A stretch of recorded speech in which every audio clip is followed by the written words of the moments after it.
Thank you so much అండి. వెంటనే ఈ సినిమాని 21 నవంబర్న థియేట్రికల్ రిలీజ్కి తీసుకొస్తున్నటువంటి వంశీ నందిపాటి గారు, బన్నీవాస్ గారు, బన్నీవాస్ సార్ లేరు కానీ రెండు కలిపి మీరే ఒకటేలాగా మాట్లాడేయండి. Okay, thank you media. Sorry కొంచెం డిలే అయింది. Energy okay okay. సో నేను లాస్ట్ టైం అడిగినప్పుడు ఈ సినిమా ఎందుకు చేస్తున్నాను రెండు రీజన్స్ చెప్పాను. ఒకటి ఒక సాంగ్ కోసం చేస్తున్నాను, ఒక డైలాగ్ కోసం చేస్తున్నానని చెప్పాను. సో ఆ సాంగ్ ఇదే. నాకు ఈ సాంగ్ వినగానే అంటే ఫస్ట్ ఆడియన్ ఈ సాంగ్కి నేనే. ఎందుకంటే ఐ థింక్ మేనేజ్మెంట్ తర్వాత సురేష్ బొబ్బిలి ఇచ్చిన తర్వాత ఈ సాంగ్ని ఫస్ట్ సాయి నాకే వినిపించాడు ఈ song. So I was really blessed. And మేము ఈ సాంగ్ని రిలీజ్ చేయడానికి ఎవరైనా లాంచ్కి మాకు ఒక మంచి పవర్ కావాలనుకున్నాము. ఆ పవర్ మా మంచు మనోజ్ అని అవటం చాలా అదృష్టంగా భావిస్తున్నాం.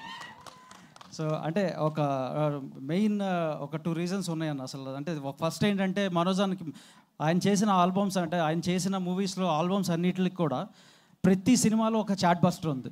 అండ్ లక్కీలీ ఆయన హ్యాండ్తో ఇది లాంచ్ అవటం ఈ సినిమాలో ఈ పాట కూడా ఒక మంచి చాట్ బస్టర్ అవుతుందని మేము బిలీవ్ చేస్తున్నాం. అండ్ రెండో మెయిన్ రీజన్ ఏంటంటే ఇది ఒక లవ్ సాంగ్. ఒక గొప్ప ప్రేమికుడు కావాలి దీన్ని లాంచ్ చేయడానికి. ఈయనకంటే గొప్ప ప్రేమికుడు మాకు దొరకలేదు. అందుకని సో సో యాస్టీస్ నేను చెప్పినట్టు చెప్పేస్తున్నారు. సో ఓకే, థ్యాంక్ యూ అన్న, ముందు ప్రిపేర్ చేశారు నన్ను అయితే. ఎనీవే, మీ మౌనిక గారిని మీరు ఎంత బాగా చూసుకుంటున్నారో మా రాజు కూడా రాంబాయిని అంతే బాగా చూసుకుంటాడు. అండ్ థియేటర్స్లో 21న ఆడియన్స్ కూడా రాజు వెడ్స్ రాంబాయ్ సినిమాని అంతే బాగా చూసుకుని మాకు దిగ్విజయాన్ని అందిస్తారని మేము మనస్ఫూర్తిగా కోరుకుంటున్నాం. థ్యాంక్ యూ అనండి. Thank you so much sir. వెంటనే పూజారి నాగేశ్వరరావు గారు, ఆయన యాక్చువల్గా